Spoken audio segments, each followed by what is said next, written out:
کارەساتی پشتاشان چۆن و بۆچی ڕوویدا.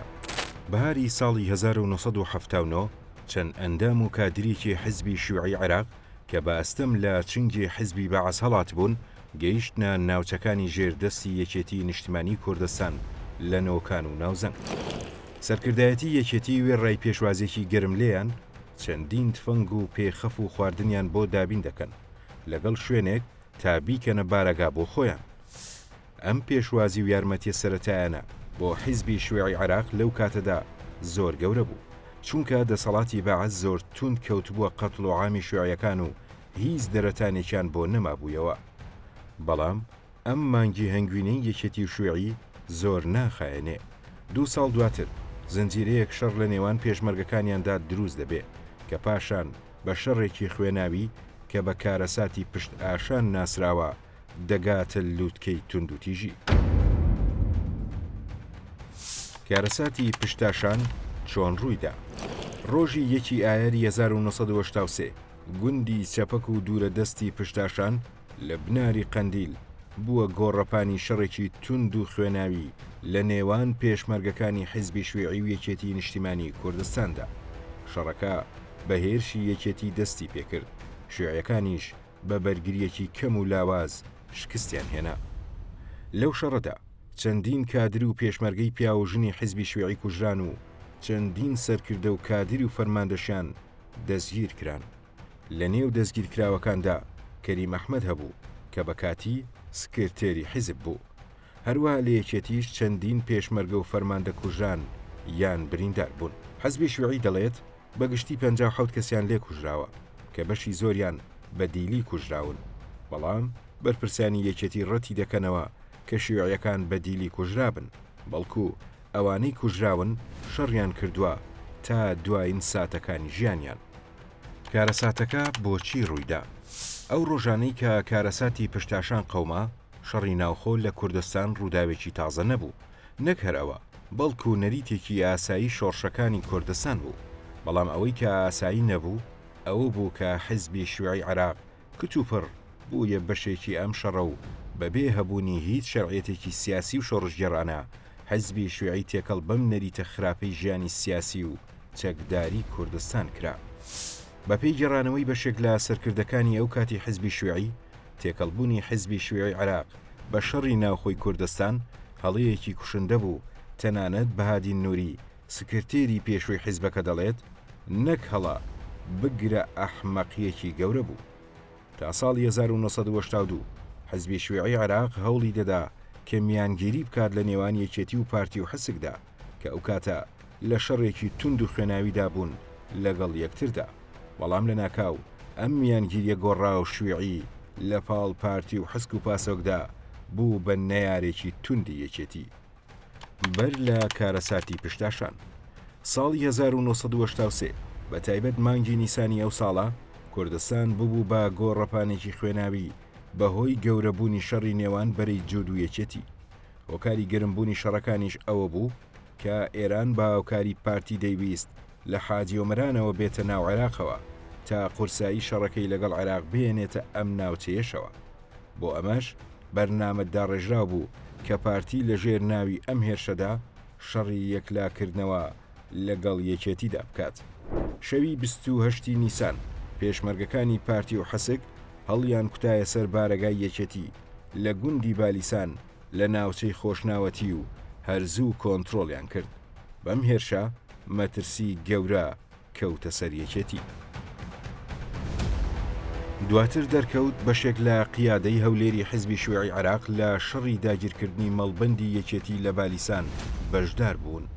ئەو کاتە حیزبی شیوعی هێزەکانی بەسەر 3 قیادەدا دابەش کرد بوو: قیادەی بادینان، قیادەی هەولێر، قیادەی سلێمانی.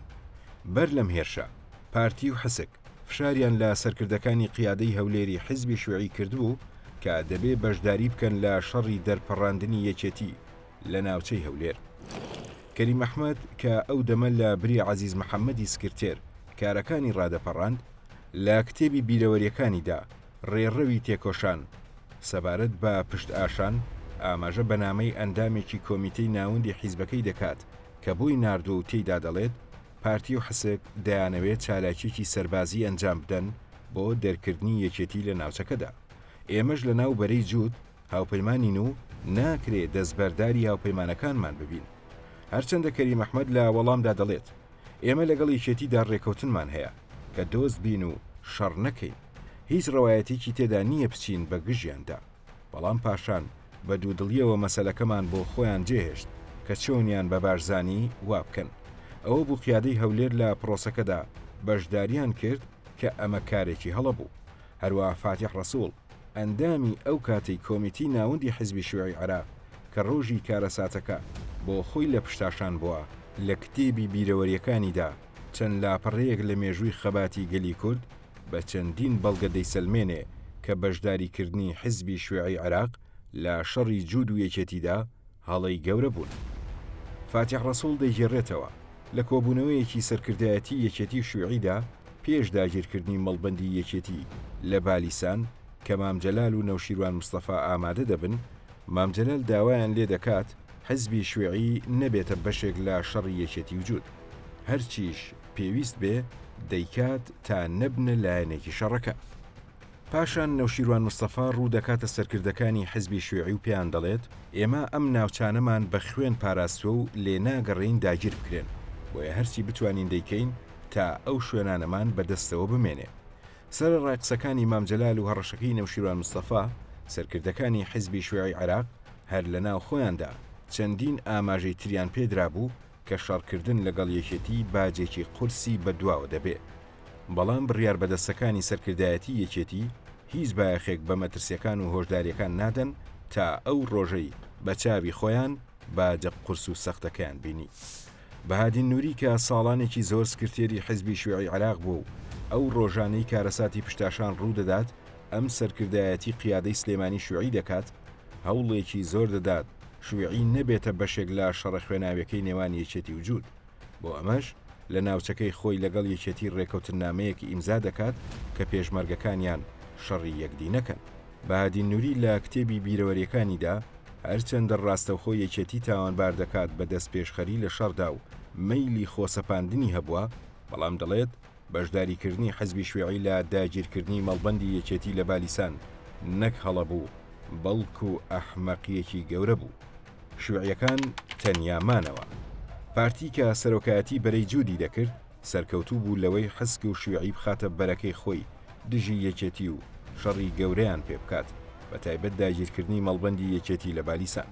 بەڵام لە کارەساتی پشتاشاندا بە فریای شیوعیەکانی پشتاشان و حەسکەکانی قڕناقە و ئاشقوڵکە نەکەوت تا دەیان پێشمەرگەی هەردوو دۆستەکەی لە شەڕێکی نابەرامبەردا کوژران. قادر ڕەشید ناسراو بە ئابووشوان، یەکێک لە سەرکردەکانی ئەو کاتی حیزبی شیوعی کە بۆ خۆی لە شەڕی پشتاشاندا بەدیلی دەکەوێتە دەستیەکێتی، لە کتێبی بیرەوەریەکانیدا بە ناوی پشتاشان لە نێوان ئازار و بێدەنگیدا دەیگەڕێتەوە. پاش ئازادبوونیان لا یەکێتی دەچێ بەرەو ئێران و لەوێ دەگاتەوە بە هەندێک لە سەرکردەکانی حیزبی شیوعی. هەروەها ڕۆژێک لە دانیشتنێکدا کە مەسعود بارزانیش ئامادە بووە، قادر ڕەشید گلەیی لە بارزانی دەکات کە هەرچەندە بڕیار بووە پێکەوە بن، بەڵام پارتی نەهاتووە بەدەمیانەوە.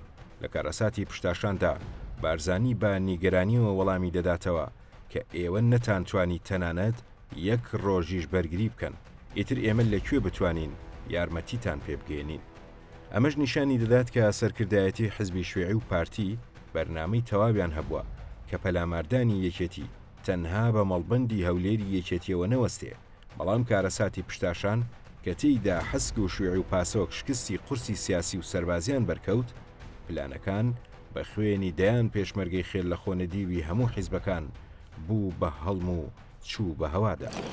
کارەساتی پشتاشان نمونەیەکە لە بێباکی و کەم تەرخەمی و ناواقعی سەرکردایەتیەک کە سەرەڕای چەندین نیشانە و ئاماژەی ڕوون کەچی هیچ باکی بەگیان و خوێنی ئەو کەسانە نییە، بە ڕۆحێکی شۆڕژگێڕانەوە خۆیان داوەتە دەستپێڕێک کە بڕیارە سەرکردایەتیان بکەن. لێرەدا ئێمە هەر باسی پشتاشان دەکەین، ئەجینان لە هەموو حیزبەکان ئەم نمونەیە هەیە کە سەرکردایەتی هیچ باکیان بە گیانی خەڵک نەبووە و بەسەر چەندین بڕیار و پلانی هەڵەدا پەڕیونەتەوە، بەبێ ئەوەی دادگایی بکرێن یان تەنانەت ئازاری ویژدان بیان جوڵێنێ و داوای لێبوردن لە قوربانیەکان بکەن.